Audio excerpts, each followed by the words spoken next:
Welcome to Spiritual Studies Session 57. This session is focusing on the subject of animism.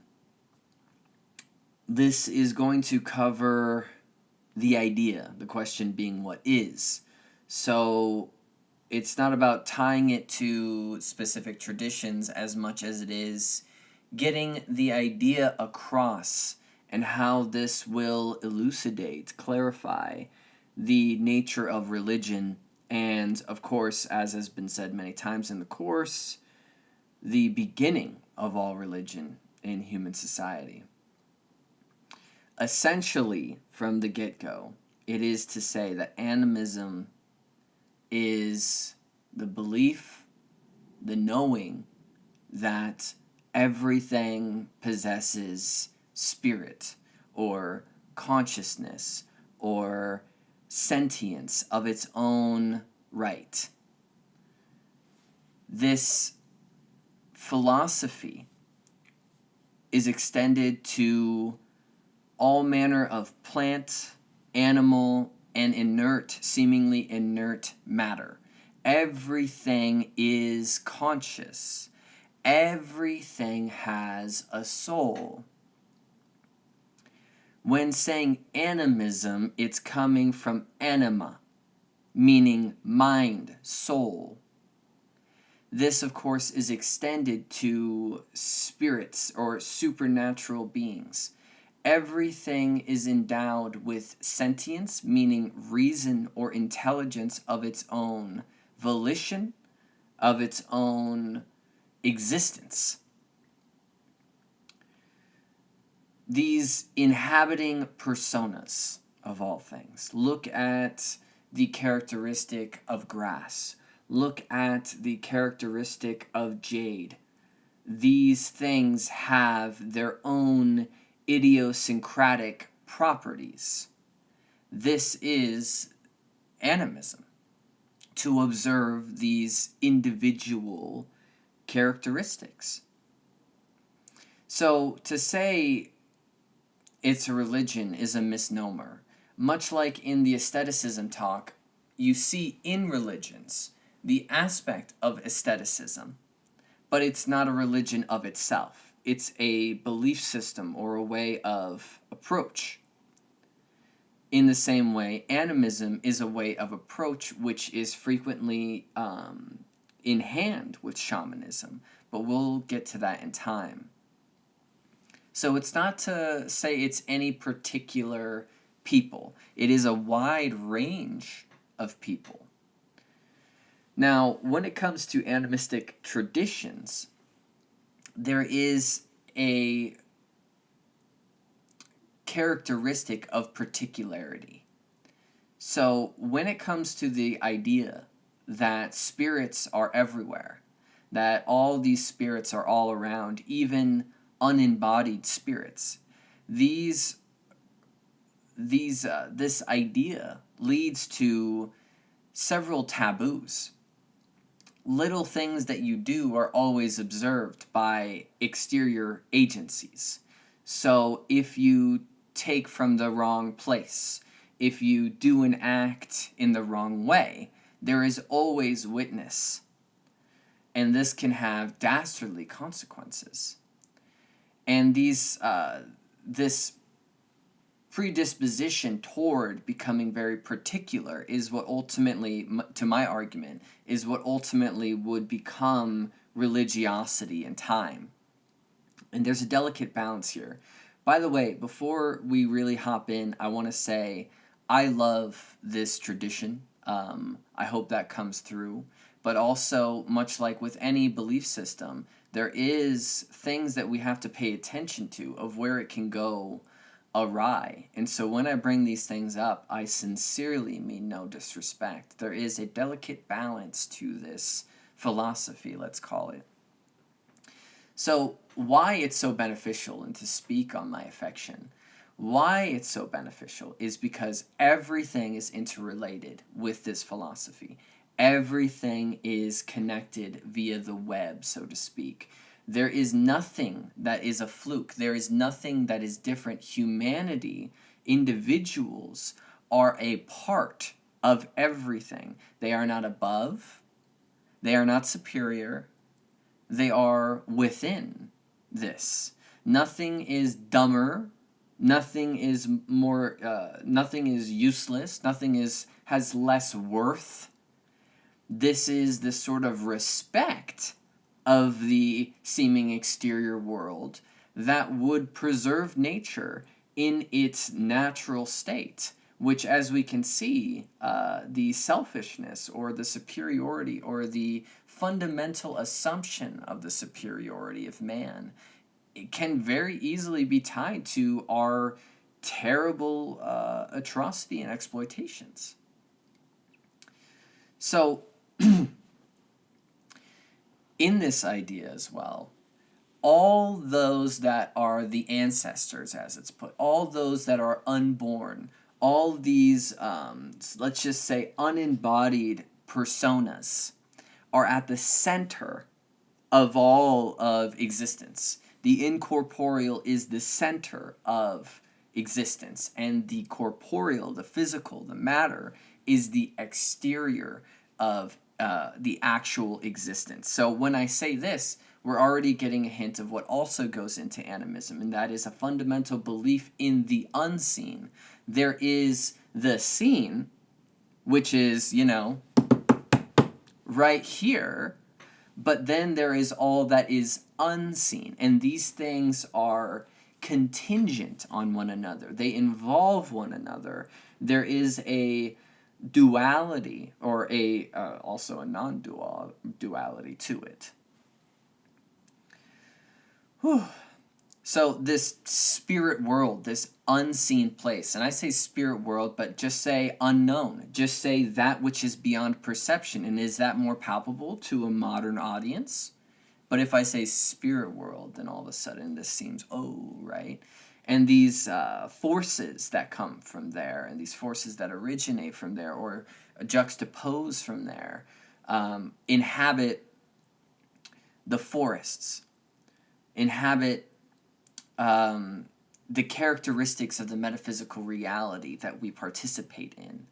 When you walk into the woods, there is a vibe, and see, that's a word that's growing in predominance in society, a vibe. The forest has an ambience. This is the spirit. When you approach somebody and you don't know them, and you get a read on them, you have discernment, this is their character. You might observe someone's body, but in actuality, the real thing that's going on is how they're walking, how they're presenting, how they're exuding themselves in a certain way. And this is the perceptibility that you're supposed to pick up on. This is the anima. And this relation, before I get off, this relation between these spiritual supernatural forces and the material world is quite the tenuous one. So if attention isn't paid, then things can go really awry. And with all these spirits everywhere, always witnessing and having their own intentionalities, life itself is not without peril and not without tragedy. These things, to be disrespectful, invites terribleness. You could say that the actions of the modern world, the consequence of that via the spirit world, is nihilism, and that is a consequence paid unto us. And so these things are not purely beneficent. They can be antagonistic to us, but that's part of the conversation.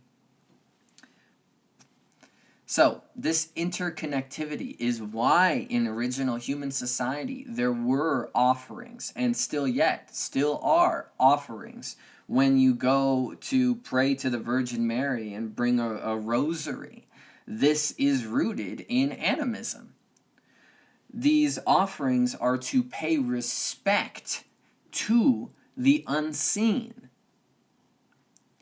So, it's in every religious tradition in some form to pay respect to that which is unseen. In the old times, right, when there were sacrifices, this is a solidarity with the unseen, to give something you care about so significantly that you're showing that which is unseen, these external intentions, that you're serious, that you really respect and dig what's going on here. That's no small matter. And so that's the root of that. And that people are tied to the land accordingly. The land is your spirit, and the spirit is your land.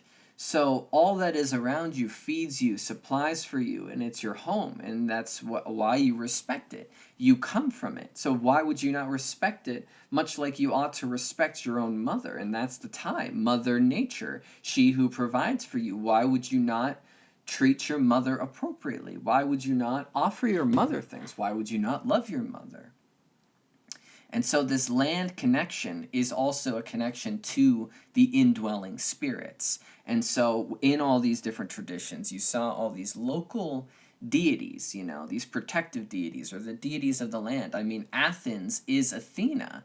That is the, what do they call it? The totemistic or the tetuary spirit of the area. And when you're studying the Celtic paganism, you find all these very obscure gods, and not just them, but just as an example, these obscure gods and goddesses that are this particular town, or the woods, or this rock formation. Because, again, everything has its own innate, individual characteristic. And so this observation of the land and this respect of these individual characteristics would earn it name, would earn it a kind of persona, because in itself it does have an innate persona. So, for instance, you know, to cut down a tree, and you still see this in animistic cultures today, of course, because this is all fundamentally the same and has always been around. If you cut down a tree, you are severely apologetic. You are offering all that you can. You are being mindful that you're taking a sentience away from something. You're taking a home away from something. You are using its body for something. So if something came along and did that to you, the very least it could do is, comfort you, show you respect, and thank you for what you offer to it. And so everything wants to have worth, right? And so when the natives or what have you would go out and harvest, you would give something to take something. You would give, in some traditions, tobacco. So you're harvesting plants, you give the plant, you take some and you give the plant some tobacco. You would give blood. You would simply just give respect. You would give something, because it's all give and take, much like you would do with something that you respect. And so in this same way, also, by entertainment of the spirits, then we also have to talk about the nature of the dead, right? And so there are these ancient cultures, which is quite the syncretism across the world, that believe that the trees are a home or a kind of vessel for dead spirits, that they kind of coalesce into the trees. And this is a mirrorment, right? So here's an instance. So the tree gives oxygen by its breathing of carbon dioxide, right? Classic science stuff. And we do the opposite. So in the same way, the seen world interacts with the unseen world by this kind of mutual reciprocation. The dead give the living, and the living give the dead. And so the trees in this way are an embodiment of that opposite polarity. And that was the idea. And so it's no accident that we see Yggdrasil, the world tree, as a religious sentiment. That when in the Bible we see the tree of life, the tree of knowledge, and the tying of significance to, spiritual traditions and trees, or plants for that matter. So you would never tear one down without ceremony, respects, forgiveness, begging for it. And in the Greek tradition, look no further than the dryads.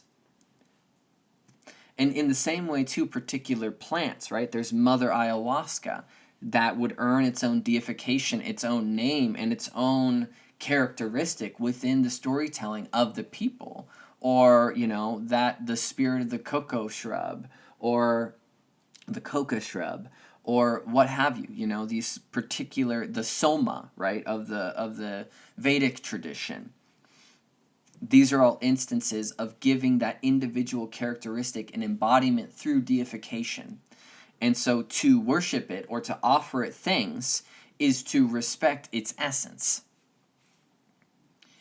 So to maintain this harmony is to also take on this approach of a holistic view of life, that which is beyond yourself and the implications of your actions. Now, if we are such a busy society, busy, and such a self-seeking society, what can I get, then obviously we wouldn't have the mental wherewithal, the capacity, the bandwidth to even begin to think of the implications of all of our actions, right? To throw the trash out the window. And we're currently going through this nihilistic blunder of realizing in the age of information all the implications of our actions. You buy that sweater and it's perpetuating these corporations, to have free trade labor, free trade zones, child labor, terrible circumstances in countries that lack litigation, the global south, the global north,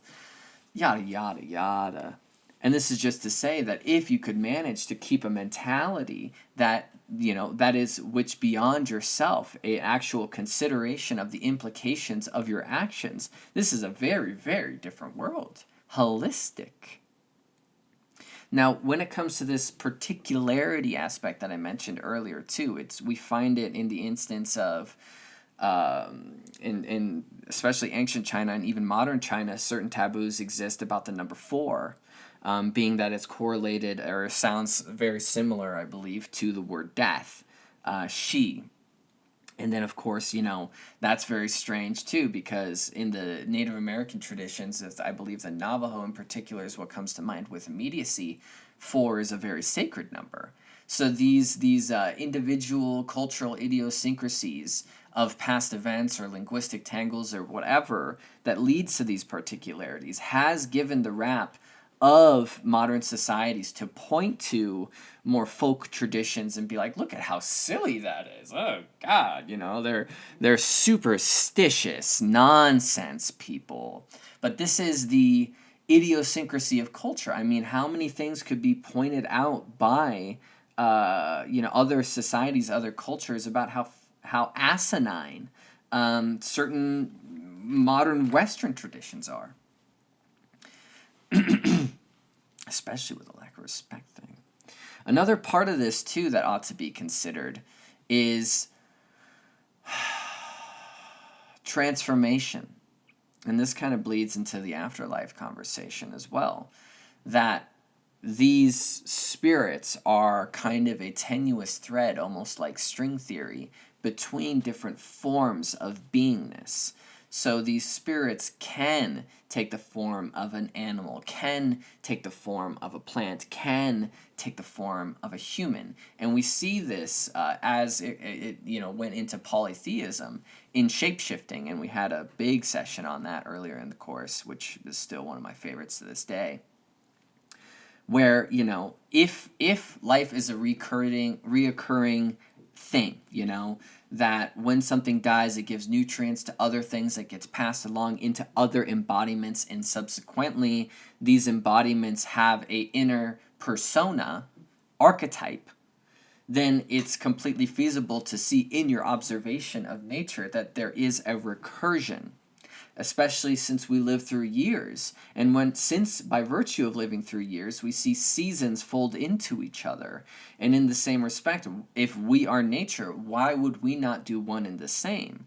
So our spirits, or being that you are spirit and everything else is spirit, is recursive.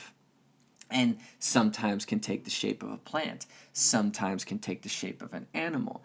Anything, anything that is capable, anything that is material can and does hold spirit, vibe, persona, sentience, what have you. And so through this came action, right? And the action of working with this type of knowledge is shamanism, to find information, to utilize the universality of spirit in order to retrieve lost souls, to do cleansings, to call upon other spirits for assistance. And mind you, when we use medication, when we're healing from ailments, what do we turn to? Well, all modern pharmaceuticals derive from plants. So what? Oh, these plants have helping spirits, Oh, you have a bit of a cough. Why don't you drink some peppermint tea? Okay, the innate properties, characteristics of that particular form in the world that is an assistant to you, calling upon the spirits to assist you.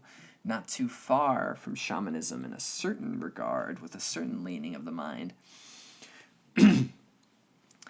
Anyhow, there's also this aspect of the present, right? So in like anthropological, and certainly in the early Christian times, or not early Christian, but early Christian missionaries to these traditions, there's like, okay, what do you guys think about the afterlife? What do you think happens after you die? Yada yada. These future-oriented questions, right? And this reoccurring preoccupation or grounding in the present, that what we are focusing on is being present. And so look over to Buddhism, look over to the yogic practices of Hinduism. What is it? It's about being here. It's about being alive. It's about not focusing on scheduling next week. It's about not bifurcating your consciousness. It's about being here. And so that's the focus. Being here allows you to be sentient and conscious of the holistic environment of which you are living. Meaning, like living a meaningful life. Being yourself. Being in this situation. And so when it comes to this topic of suffering, right, when it comes to this subject of ailment, that's the bad spirits getting in all these different methods, humanity manifesting things like massage, manifesting things like saunas, and sweat lodges, and use of herbal medicines in order to treat the suffering. And this goes hand in hand with this belief in the respect of nature and understanding that nature and other things are around to assist you if you know how to respect and cohabitate with them. And so naturally seeking these methods and finding these methods. And so when approached, the specific cocktail of ayahuasca, for instance, takes a kind of miraculous knowing of these two different plants, and they work perfectly together in order to facilitate the experience of ayahuasca. And so when asked how they knew, these chemical properties that work with certain receptors in the brain and receptors in the gut in order to facilitate the experience, what do they say? They say that Spirit told us. Well, of course, the modern mind can't, modern mind, I use that very lightly, is baffled by this instance because it's like, oh, did you read it in a book? Did somebody tell you through the news, right? Did some scientists come out here and take a look? No. This was ascertained through a connection to spirit, as it's put. Whether it's a shaman in a hypnagogic trance, going deep within the self, or simply by being present with that of which is around you to pull off miraculous knowledge. So this goes largely unseen and completely misunderstood, because to admit that there might be something to it would put a massive insecurity into the modern mentality. Now, something else I want to mention, part of the reason, so in early American history, when the colonializers were showing up, there was a very buried history of defectors where they're like, okay, we could be doing what Western society has been doing and living in these systems of money and governance. But I really, I like what they got going on a lot better, sincerely. And so a partial explanation for the hostility toward indigenous people is this inadequacy, this inadequacy that society has been all so wrong for so long and far gone. And look at the story of Roanoke. I mean, what do you think happened? Defectors leaving it behind. And so that inadequacy would fuel tremendous hatred toward it, right? Because we must be right. Can't admit you're wrong. Can't admit you're wrong. Can't admit there might be something else to it. Just a little side tangent. Oh, and then of course comes the whole fact of discussing, the hatred towards these noted as primitive or savage cultures, being that they don't have the beeping and booping and the gadgets and the what have yous, being that it might not hold any actual importance if this mentality is what you maintain, right? What would modern society have to offer you if everything that you needed is right there? Why would you go down that road? What about it would be alluring to you? And so that's where the force comes in. The other term being barbarism, right? And very popularized by the Roman understanding of the tribes of the Celts all around them, the Gauls and such. I mean, and they were kind of a step. Well, that's a different point of history I don't need to get into right now. And this contrast as well, this like pejorative leaning towards animism. And the very name of itself, animism, was coined by a scholar that really had some unsavory things to say about the whole idea, of course, that ultimately monotheism was the concrescence, was the of a more sophisticated society would see that the ultimate thing is this, right? And if you're primitive or lesser, then that's what you would believe. And that was the attitude by the individual, which I can't remember. I think it was Tyler, that was his last name, that coined the name and gave such an attitude. So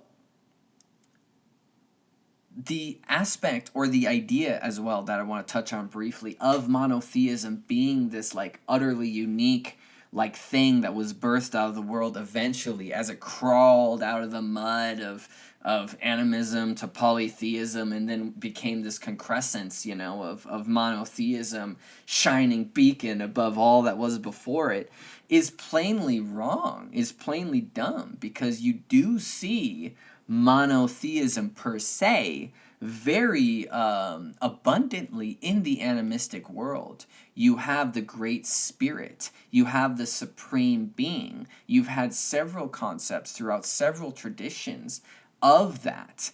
And it's never to say that that wasn't acknowledged, but it's also to say that we ought to also acknowledge the things that are close to us, that are around us. And so you can see this as a tremendous misunderstanding in a certain way, or an intentful misunderstanding in another way. But typically this creator is viewed to be distanced from the creation in some form, or far gone, or has moved on from it in a certain way, is somewhere else beyond the Empyrean, and that all the subsequent powers, these spirits, gods per se, are what is more immediately accessible to the individual. So to speak too heavily on that which is far gone, far beyond, was viewed as not without use, but just of not such immediate applicability, being that you are present in this world and there are things that you need to take care of in this world. So what's up with that? And I mentioned once in the course before that, in talking with the Greeks when I was living there and asking about these ancient times, there was a recurring story where they said, yes, even in the times of the Mount Olympus pantheon, there was a concept of a deity beyond Zeus, a deity beyond the protogonos and such. There were concepts of that, but it was viewed as so beyond human comprehension that it was silly to attempt conversation on the matter. So, thus, subsequently, you stick with what you can actually access and admit your humility. Now, I'm not preaching this as the correct mentality. It's just to say that the idea that monotheism was this miraculous, boiling up from the surface thing is just not correct. So here's a kind of theory that was propounded around that time, right? And I mentioned it, right? Like, well, not really. The idea was that man's first religion was monotheism and eventually fractured into polytheism. So there was, and it's an idea that at first it was just plainly the Great Spirit, and that all things were attributed to the Great Spirit. And through just trying to understand these individual parts, it began a fracturing that turned into polytheism. And that those individual parts became greater than the original conception allowed them to be. And there is some evidence to point to. I mean, to give some names, I think we saw in the Ket people that they had a great spirit or a monotheistic creator. In Chinese tradition, there is Shang-Ti, the Lord of Heaven, that which was worshipped prior to, Buddhism, Confucianism, Taoism. In Korea, Hananim, I don't know if I'm saying that correctly, Hananim.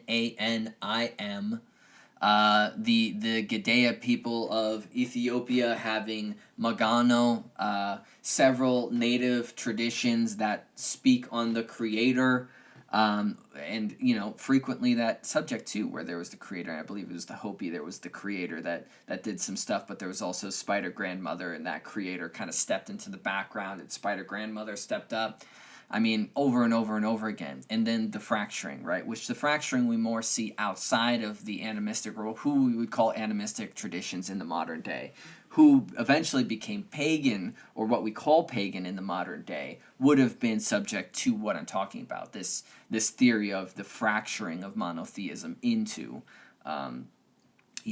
polytheism. But still yet, there's always the leader, right? There's always, even in paganism, you still see the leader, or the head honcho, or the one that's holding the most divine power, whether that was Enki or Enlil, depending, whether that was Zeus, or whether that was Odin, or Dagda, or Ra, acting in the place of that which was stepped into the background after creation. It's a very confusing subject. I don't want to get trapped in that soupy soup. But let's move on. So when we observe these various cultures across the world, there is this aspect of the life force. Take chi, take mana, take spirit, whatever, a force which is unbiased, right? So this force, this innate vita or anima, which is present in the world and present in people, can be utilized and is everywhere utilized to good and bad extents. It is effectively power. So when an individual has a lot of power, right, it's an attitude. It's a ability to manifest. It's charisma. It's like influentialness.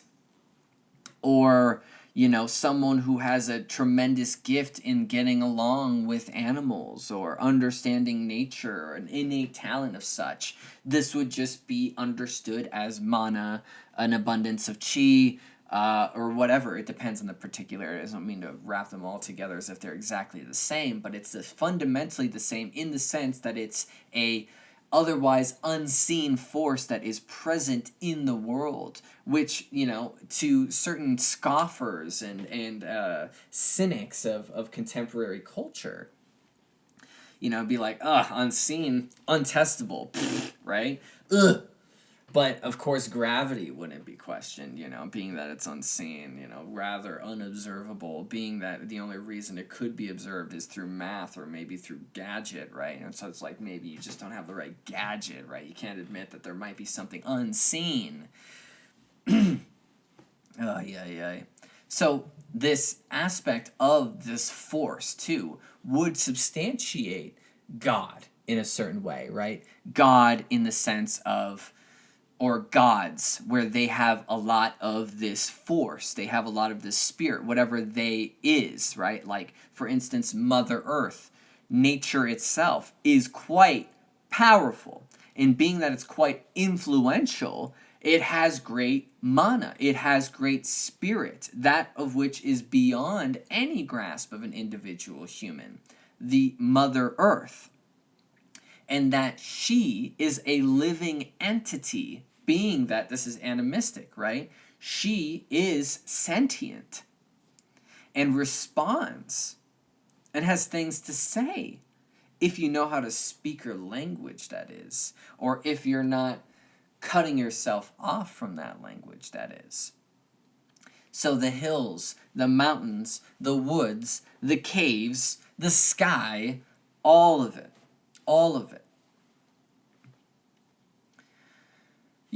And look around, right? So coyote, as a spirit, right? The Hindu worship of cows as a spirit. The monkey in India.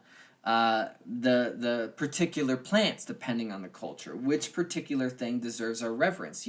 The specific culture worshiping corn, being that corn is a part of their lifeblood, or having a worship of the buffalo, being that the buffalo are their lifeblood. Whatever particular thing is present to them, they will show this respect to and acknowledge that it's powerful and give it God status, in quotes. The Amanita muscaria, the substantial power innate within that psychedelic, psychotropic, plant medicine, sacred medicine presence is powerful.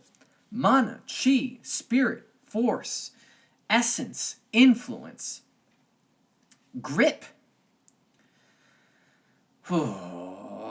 So, to dial it back to trees again, ash, oak, yew, cedars, birch, whatever, just depends on the culture, depends on where they live, depends, so they're going to hold this up, not to say that it's held up above anything else on the earth, but that's what they deal with, and that's what deserves their individual reverence, respect.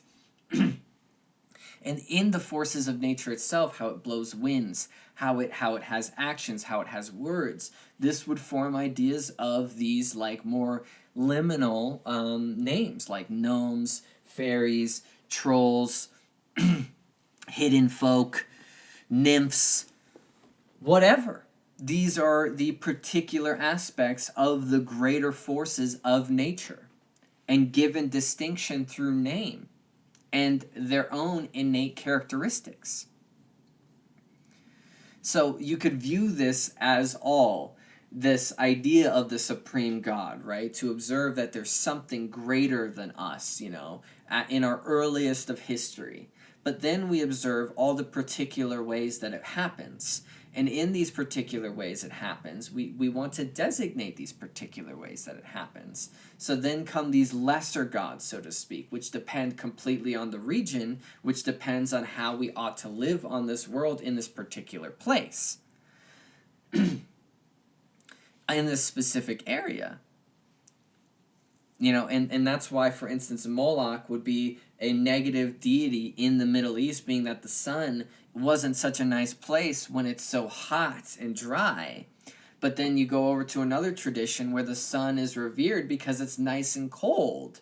So then comes the distinction of how you relate as a people to that particular force in the phenomena of your slice of reality.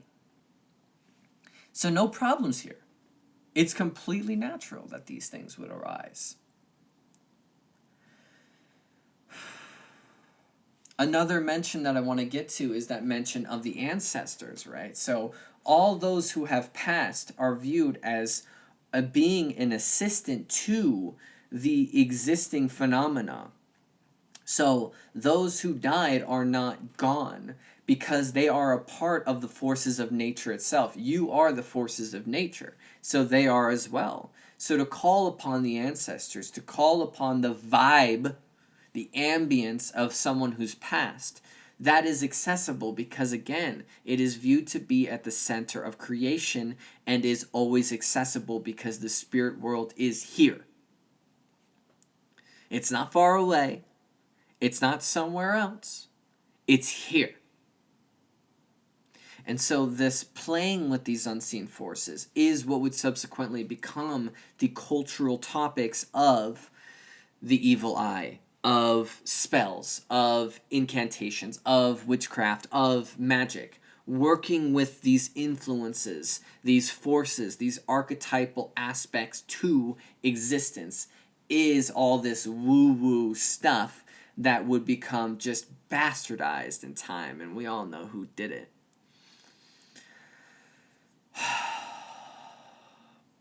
And that objects in themselves have these innate powers. You mold an object to be to play a specific part, right? A knife, a spear is powerful because a certain imbibement has went into the matter, created in such a way that it can pull off a certain task, whether that is like piercing or severing, but that thing, that power was put in by man's hands or by nature's hands, was given mana, was given intention, was given application by you to craft that archetype of the knife, of the spear, of whatever tool. It's been manifested through spirit. And these objects hold power. Where's the woo-woo here? The phones are quite powerful. They have been imbibed with much articulation. They have a power. A use, so to speak. And it can be good or evil. Really depends on the intention and the use of that particular object. So when approaching a stone, right, the stone has an innate beingness. The stone has an innate ambience. The stone has whatever you're bringing to it as well. It's an artifice for you to imbibe meaning into. And so it does.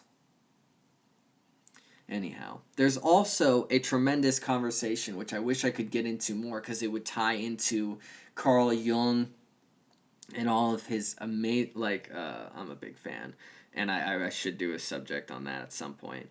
But the shadow. These animistic cultures had a notable synchronistic preoccupation or contemplation on the shadow and the breath. And as I've discussed several times in the course, breath, respiration. Breath is spirit. Respirating is breathing. Spirit is air. Literally, spiritus, the Greek pneuma, the Hebrew ruach, the Sanskrit prana. Air. Air, air, air.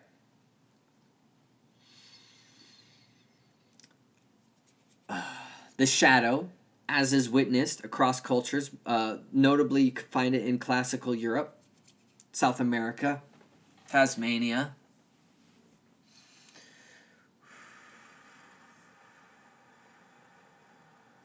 Certain ideas of where the soul inhabits, what parts of the body, where it can be found, distinguishing itself across different cultures and having certain disagreements as to where. Because it's an interesting thing to say where it is, as if there is one sole locality to it. Because by panspermismos, as the Greeks coined it, by the idea of everything being conscious, why would it be just there? It's everywhere. Panspermismos, like a dandelion, presence in all things, in all winds.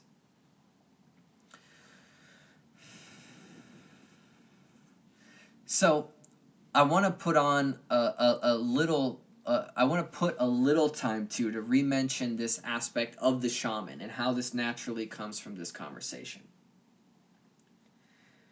Working with these ideas, working with the spirits around you, working with the shadow, working with the breathing, whether that is putting yourself into trances, whether that is using sacred medicine to reach alternative states of sentience, your particular use as a leader to your community, and to benefit them, is to understand how to heal things, is to understand how to work with these things that are beyond yourself, is to understand to what degree you might have power or the ability to help. And I use power very sparingly, because there is this written narrative too of these rogue shamans as a way to litter the whole idea that I've been painting with cynicism, with like, that was not a good time, real dark, these unsavory characters, when in truth these shamans were tremendously beneficial. It's not to say that things never went rogue, but this is humanity, people, and especially if you're working with things like spirits, right? I mean, it's a wobbly path, one could imagine. So to put yourself in a trance state and to involve yourself in these subtle energies that are around you. Now imagine this. Just travel with me for a little bit.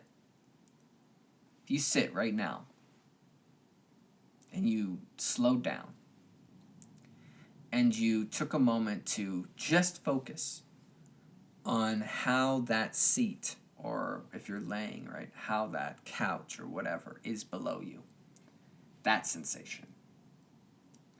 And if you now notice where your hands are, that sensation, what that's feeling or lack of feeling, and you notice where each part of your body is touching. And don't just think of these things particularly. Think of them as a further compilation. And all these things are happening, right? And now you're feeling all these different places. And then you start to realize, I actually am seeing at the same time. I'm actually hearing, or I have a lack of hearing at the same time. I have all these senses, these ways of engaging with what's around me, adding each level on top of itself. But then I also have thoughts. And these things are added.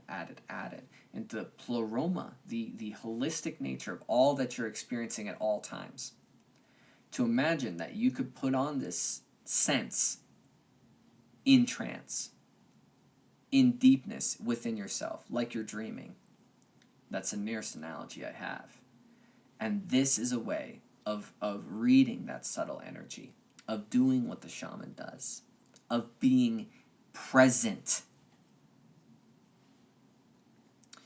Anyhow. So, this ancient concept of dreams as well, and this ancient concept of death go hand in hand. Death being that time where your spirit, soul, whatever, leaves your body. And this body is a vessel, right? It is a blooming of your beingness. So it ought to go somewhere because it came from somewhere. It's duh. It's a big duh statement. So when asking these traditions, like when asking these people about death, it's taboo because it's silly. You clearly don't understand what's going on here. And the dreams in this way, and what you would see in your dreams, for instance, people who have died, these tremendous beasts, these strange entities, these strange places, is an affirmation of an otherness, of the spirit world, of the rest of it, of the unseen, and viewed as a tremendous gift to see the unseen. Because in sleep, it was viewed that you are exiting your body and inhabiting another type of body. And this is where we get the occult, astral body, ethereal body, whatever. And you've lived it. It's what you do when you dream. Everybody does it. And this is a shamanic way. This is an animistic way. And so what you could ascertain from that is spiritual statements. You know, what does the dream say about you? That the spirit world comes through and is offering you guidance or illumination.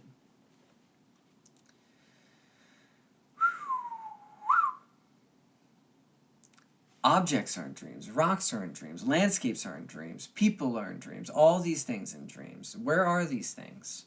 They are somewhere. That's the idea. Also, these aren't the only things that are coming along to assist you. The spirit world is speaking to you through the living world as well. Animals come to bring you knowledge. I would hope that everybody would have had a totemistic experience at some point in their life where an animal plays a part.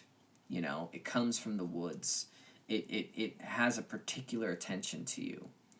And this is the Great Spirit speaking through the particular manifestation, through the animal, which I want to take time, and that's also a big part of, you know, the totemistic traditions, right? The Great Spirit speaks through all things. So what is the Great Spirit speaking through these things, right? And so when we're talking about God, right? God, monotheism, what does he do? Well, he often speaks through people. He speaks through saints, right? So in the same way, it's to say that this thing, this greater force, speaks through things. Could that not be animals? Could that not be plants? Could that not be dreams? And of course it is. It speaks through all things. Great Spirit. In their particular forms, that is. And let's talk about animal, because it sounds a lot like animism, right? Animal, living being, that which breathes, the thing that lives on air. Its breath, anima, a current of air, that which breathes.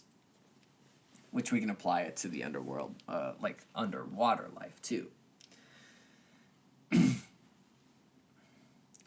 You know, when searching for food, for people as well, right? This idea of hunting is an act of respect or something presenting itself to you. It wasn't that you're going out for game, for like ravaging, right? You're going out to sustain the community in the intention that is put rightly, right? I want my people to live. I want the betterment of all of us. I want us to live and enjoy our lives. And that the animals and the plants were viewed as presenting themselves to man, to offer their bodies, to offer their beingness, to help them. Not because man is superior, but because they're amazingly beautiful and gracious. And at times have been viewed as greater than mankind, depending on the tradition. An animal doesn't see you for your form, right? An animal doesn't see you for, you know, if you got big cheeks or something, you know, if you smell stinky, you know, you could do a good lot of things in front of animals, and they're not gonna be bewildered, you know. You could be as strange as you want, and they're gonna think it's all casual because it's all game and the Great Spirit, man. So, what do they interpret reality as? They interpret reality as energy, your vibe. If you come up with some harsh vibes, they're going to mess with you, man. Or they're going to avoid you. They read that. And the same is viewed of the plants. You know, you talk nice to a plant. It's been shown that it grows better because it's sentient. And that's what everything else reads. Next time you're in a crowd, I challenge you to not observe people's bodies, but just observe who they are. What's under there? Are they feverish? What's unique about them? How do they carry themselves? What are they presenting under the surface? What's there? And this is how the animal, the plant realm, witnesses you. What are you bringing to the table? Are you interpretable of beauty? Are you grateful? Are you open? This is what's important. And this is what's actually happening. And the rest of this mental game is just blah blah. That's our own little dreamland that we've created. This is the idea. So these things come and help through messages, through giving their bodies, their assistance. It's not to say that in the ancient world and in the modern animistic traditions that there isn't evil spirits, you know. And there's plenty of stories of the evil spirits, right? These things that come of possession, these things that come of disease, these things that come to plague people.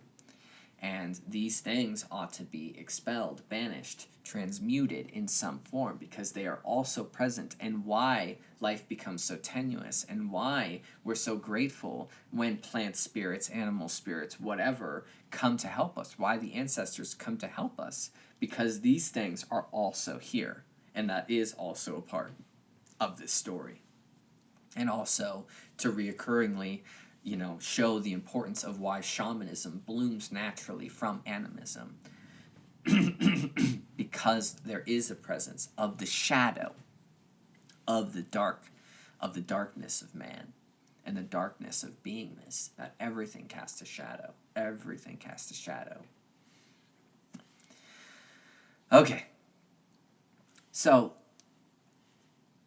what else do I want to say? I hope this has been very thorough. I hope this has been transmutable to people. I hope this has been interpretable and fulfilling, you know, and really helping to get the idea across, right, in what it actually is, and not in these cultural prepackaged ideas of what animism really is. And I think, personally, that this is coming up, right? We see these neo-paganism movements arising because it's an attempt to return to this that we've been talking about.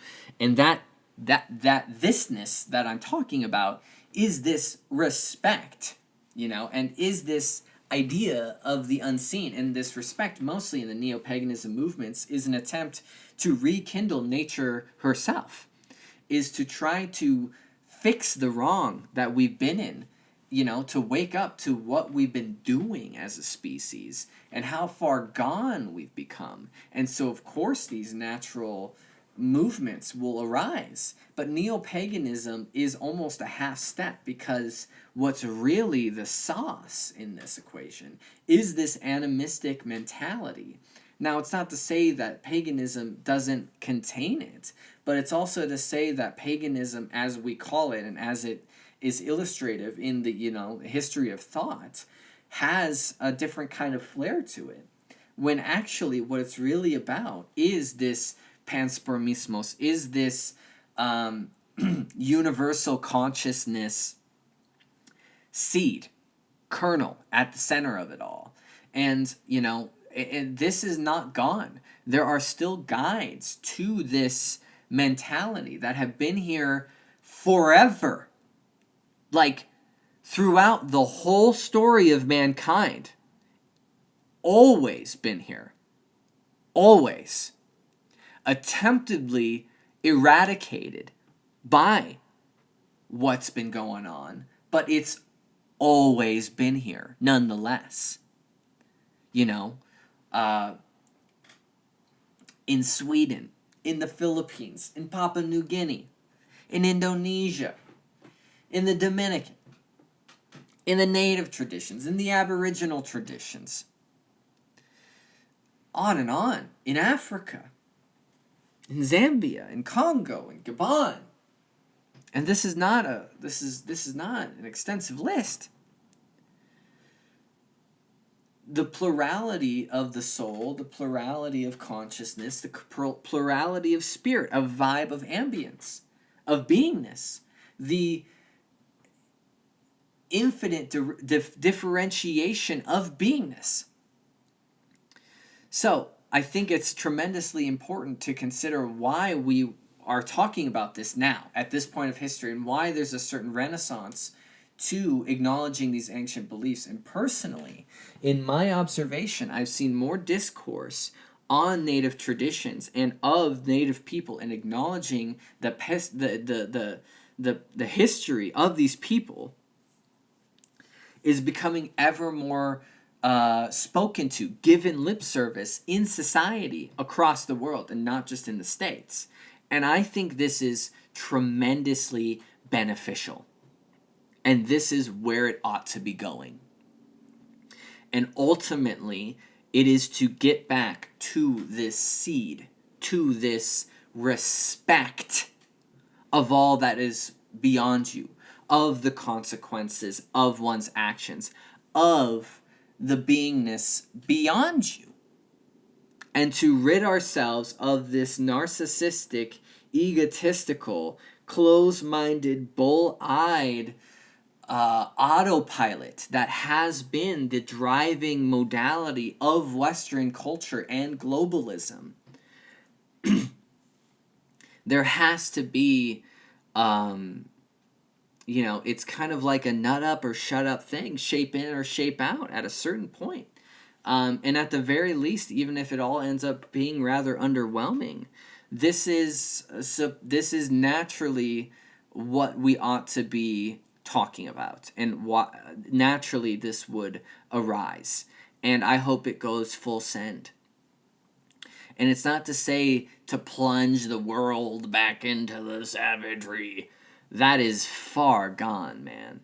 It's not to say that it's a complete eradication of what the modern world looks like. We can never go to the past, ever, whether we try or not. There is a compromise, there is a new travel, there is a new way that includes an integration. I didn't mean to get preachy on this. Wow, I'm just noticing where I went. So I hope this has been clarifying. I hope if you've made it this far through that you really feel like you have a good grip on the original spirituality of man, and also these gleaming insights of how this has unfolded in time, and also pay attention to how this mentality can be found in every religious tradition you can trace anywhere in the world.